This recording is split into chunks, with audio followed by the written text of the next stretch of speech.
It's bright lights. I have like 100, so I know the feeling. Okay, that's great. Hope you had a great evening. Okay. It's okay. It's okay. I don't speak any other language, so I can't imagine trying to not speak any first. I have a question about Walker. How was the funniest scenes to shoot? The funniest? Yes. Gosh, it's funniest because I'm messing around off camera, or funniest because it was comical. I have a lot of fun on that show, and I try to make people laugh and keep the energy kind of light. There were a few times, there was a scene where we kind of introduced Cassie's character, and during the scene I did something, and I heard our director and a few people in Video Village start laughing, and it was the bit where we're in Captain James' office, and she's talking about how she doesn't control speed bumps, and I kind of look at her and scooch my chair away from her. And so just kind of bits where Walker, who's this heroic guy, is kind of acting childish. I laugh a lot. I think it's probably who I am as a person.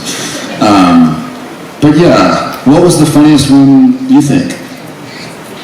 Oh gosh, I don't know. Yeah, it's hard to say.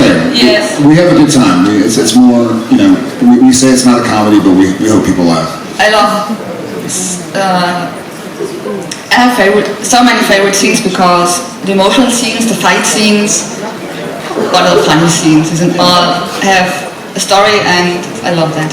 Thank you so much. Thank you, love it. Good morning. My question is, you got reunited with Matt Barr at Walker Independence, and we'd love to see you reunited with him in Walker as well. Is it going to happen? I think y'all might be happy campers. I think you might see Matt again. You didn't hear it here. Yeah, I love Matt. And we're gonna hang out this summer as well. He's getting married. So he's off the market, ladies. Sorry. But yeah, thank you so much. Okay, thank you. Hey. So as an equestrian myself, I really felt for Walker when the race was on and in the Gertz, not because I've had that happen to me like 2 fences and finish. Oh, really? Yeah, so I was thinking, I'm presuming that was a stunt double. It was. I do a lot of the horse stuff. Yeah. But that got me thinking. I was like, I would have loved to have a stunt double that day. I know. Well, yeah, no. So Chad Dashnaw, who's my stunt double and the stunt coordinator, it was him. But I was like, I want to learn to do that. And he's like, well, just come out to the ranch and I'll teach you how to do it. He has a falling horse. I'm sure y'all, like, equestrians kind of know this. You know, you have your kind of deadhead horses. You put your, like, novice riders on. Then you have ones that are, like, cutting horses and this and that. So I do a lot of the horse riding.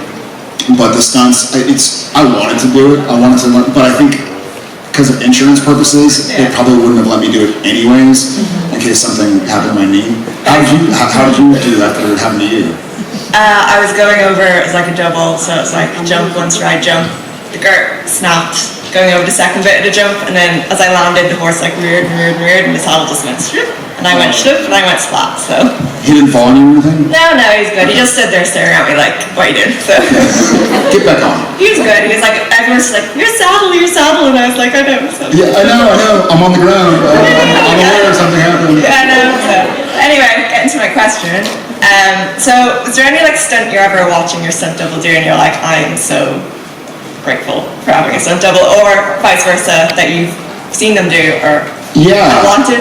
I think in Walker, specifically, the car crashes scare me. Because it just feels, most of the stunts, even though they look great on camera, they look like it's an accident and not expected, you kind of know what's going to happen. It's a dance, you know? So you know, like, oh, you're going to tackle me into here, we're going to go through this wall or this table or whatever. But there's some, you know what's funny? The stunt on Walker Independence that my character kind of does, it's called a stunt, that one looked like it hurt. And I could see, you know, because stunt performers are usually just like, I'm cool, like, want to do it again? I'm cool. But I could kind of see it in Chad's face, like, ooh. So he did it again, I think maybe 2 more times. But that one sucks. But in general, it's the car accidents because you don't really know what's going to happen. Yeah. It's not like, okay, they're going to hit at this intersection and travel here. It's like they're going to hit and we're going to be prepared for them to travel here. We can hope for the best, hope it goes where we want, and it never does. We've had a few car flips, and those, yeah, they're all, gacked up and they have roll cages and all that, but still you're going, I wouldn't want to be in a car that's going to explode. And they take the engines out if it's going to be like they take all the combustible stuff out so it can't get punctured and blow up for real. But still, it's just like, and I think also because I just got in a pretty bad car accident on April. That'll do it. So I think that's a bit of like PTSD or something. No, definitely. Yeah, well, I'm glad you're okay. Thank you. Thank you. Good morning. I wanted to know, you're always sitting a little different than other people on your chair. If you ever fell off your chair on stage, or if anything else embarrassing happened. On stage, I hope not. I can't imagine. I can't think of when. But yes, have I? Possibly. No, I think it's just cozier for me. Air it out.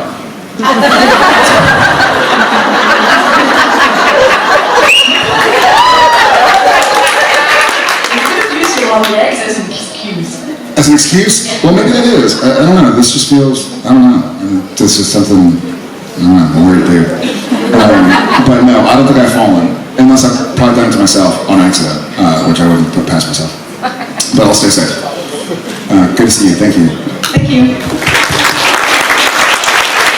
Good morning. Good morning. I'm Ksufia from Ukraine. And I want to ask, what 3 things would you take alone to a desert island? Oh gosh. I would want to read, so I wouldn't want to take, I guess I would take an iPad so I could download a bunch of books. Am I going alone? Wait, what? Why is that a bad thing? What's that? And 2 chargers. That's 2 things. I would take one of those things, don't they have like cranks? Sit there and you're cranking and you turn the page and you crank it. That's a good point. Yeah, I have like a solar charger. Come on, guys. And something to cook with. Like a, I don't know, something, a George Foreman grill? I don't have you can't put a charger for a George Foreman grill. I mean, I use my iPad a lot, so I'm thinking about like, I want pictures. I'm going alone? Yeah. When I want pictures of like loved ones, books, and so I guess I would have to have a charger and something to charge the charger. That's a good question. Now I gotta think. I gotta have my desert island bag prepped and ready. Thank you. Thank you. Hello. I'm Daria. This is my first time, and resulted to be that this is the one we were waiting for 3 years. Yeah. I'm sorry for my English. So now I'm happy and super excited. But I think that tomorrow after the conflict I will cry because it's over. And so what would you advise to cope with this feeling of emptiness when something that you were waiting for so long is over?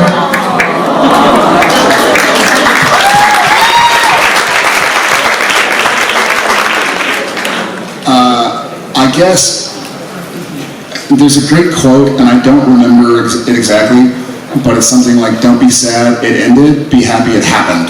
Yeah.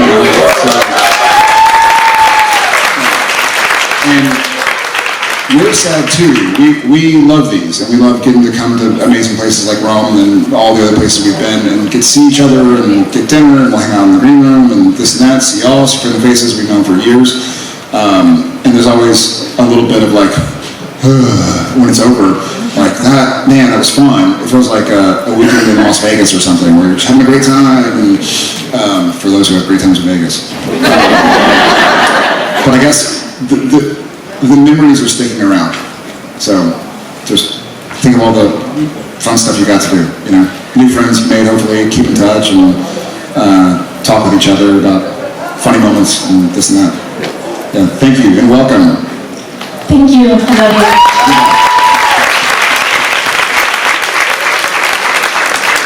Hi there. So my question is about your character on Walker Independence from last week, so spoiler alert if anyone's not watched it yet. I was really relieved to see that you actually survived the confrontation with Hoyt in the end. Was that on purpose to leave things open? And also, if there's someone walking around that looks so much like Cordell, surely he must be in Abby's family tree somewhere. And have you thought about that at all? We have thought about that. We didn't know how incestuous we would want that to be. but yes, I do hope to be on Independence again, and that is the plan. Yeah. Thank you. Hi Jared, greetings from Germany. Greetings. And my question is, when someone is possessed by a demon, and here and others don't know, because the demon acts like the original person, and he should get an anti-possession tattoo. What would happen? Trap the demon or destroy the demon with the tattoo, or I have no idea. I think you'd have to trap the demon and exercise it. Ideally, if you care about the person, you don't want to just stab him. Because the tattoo is forever. Yeah, but if you could trap the demon, then you could exercise it and either kill the demon and send it to hell, or, you know, leave it trapped. Okay. It's a good question. Thank you. Yeah, thank you. Dankeschön. Hi there. Hi. My question is about the different versions of Sam you played. There were a lot. Which one was the most challenging one, and which one was the most fun one to play? It's kind of the same answer. I think the most fun one still, and I've thought about it, was Solo Sam, and that was the most daunting for me to try and figure out what I was going to do, because it had never been done on the show, and I was like, The most challenging was Gabriel Ezekiel, because I had to do transitions within a scene. You know, Solo Sam was Solus from action to cut, whereas when I was Sam and then he bust into angel form, it was just something different that I hadn't really done. I didn't know how it was going to happen, and I hadn't seen the visual effects yet to know that I'd have some help with the eyes changing. You didn't need the help. Well, thank you. Yeah, but it was good to have it. I was happy. I was like, okay, cool. Now it's clear. Like, now this is not Sam speaking. That was a lot of fun too in the end. But yeah, so I think Gadriel was the most difficult and Solus was the most fun. What do you think? What do you think was the most fun to watch? The most fun to watch. I love Justin Sam. Oh yeah. Yeah, that was fun. That was a lot of fun actually. So, yeah, that was a good time. And also, Gary Sam was fun. Yeah. I loved it. Yeah. That was a lot of fun to play. Thank you so much. Thank you. Hi there. Hi, I have a comment and then a question. So the comment, yesterday someone asked about when you've been anxious on the supernatural side, and you said during the French Mistake because you weren't confident about your comedy, because man, you're great at that. So I just wanted to pass on. I couldn't have told you what Rick Rogers said in his panel about the Winchesters. He used to do a model, and he said specifically for comedy scenes, he thinks to himself, what would Jared do? How would Jared play? Oh, that's amazing. I want to pass that on. Yeah. That's amazing. And by the way, he's dying to be on your rocker shows. I would love. He's been a little busy. Just a little. But that's amazing. So I just wanted to pass those on. I've been loving Walker Independence, and I'm a little terrified about the CW. They seem to have lost their minds about scripted TV. So I just want to ask you, do you have any intel you can tell us about, is the CW going to continue with scripted TV? And if not, do you have like alternate plans of other platforms you could use? Great question, thank you. I also love Independence, and long story short, I don't know, I mean, CW, the new leadership has announced that it's kind of changing directions. We don't know what that direction will be. I've been proud to be with CW since day one. Jensen and I predated CW on Supernatural and, you know, on Smallville and Gilmore Girls and this and that. And so it's been an honor to call the CW my home for the last, God, it was 2006, I think, so 17 years. And, you know, if I was born a couple hundred years ago, I'm the court jester, you know, if I don't make the king laugh off with his head. So I'm grateful to have been able to live the life I live, meet the friends I've met, and travel to the places I've traveled by playing pretend, you know, like it's a blessing I'm grateful for every day. So if the CW does go a different direction and thinks it's no longer the home for a show like Walker or Walker Independence or whatever, then we do have other options.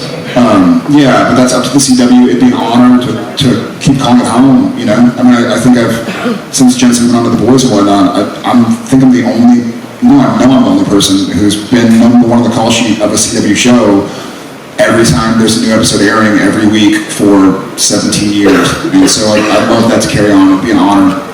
And I've talked with some of the new people at the CW, and I've obviously talked with my longtime friends who are no longer at the CW. To a person, you know, the people who replaced us, they're wonderful and kind, and they really want this to work, and they want it to be profitable so that it makes sense, so they're not just spending money and this and that. But that's just one of those things. It is anxiety-inducing, but whatever happens, happens. And I'll still come back to Rome as much as I can, no matter what happens.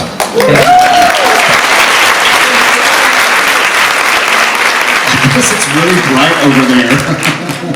Y'all can't see what I can see, but everybody on this side who walks up, when they're in the shade, they're kind of like smiling and happy, and as soon as they get into the light, they're like, it's like a werewolf transition. Sorry, it's so bright. I've got my sunglasses. Hi Jared, my name's Sue. It's not my first time. No. I love your answer to that last windy question. It was just a quick one about season 3.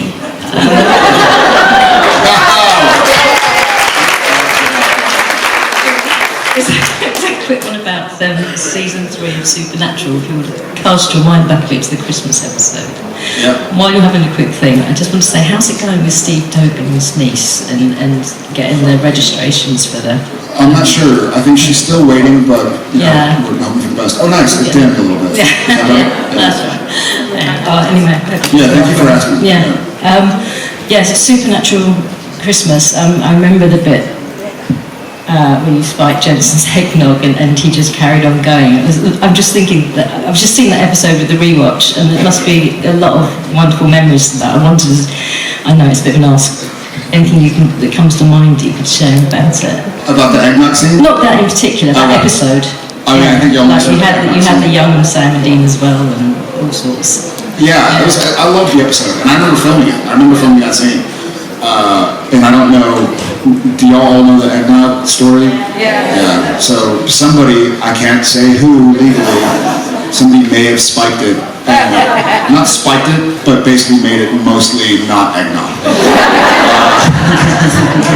So Jensen's reaction on camera is Jensen going, "You idiot," to whoever did it. Can neither confirm nor deny.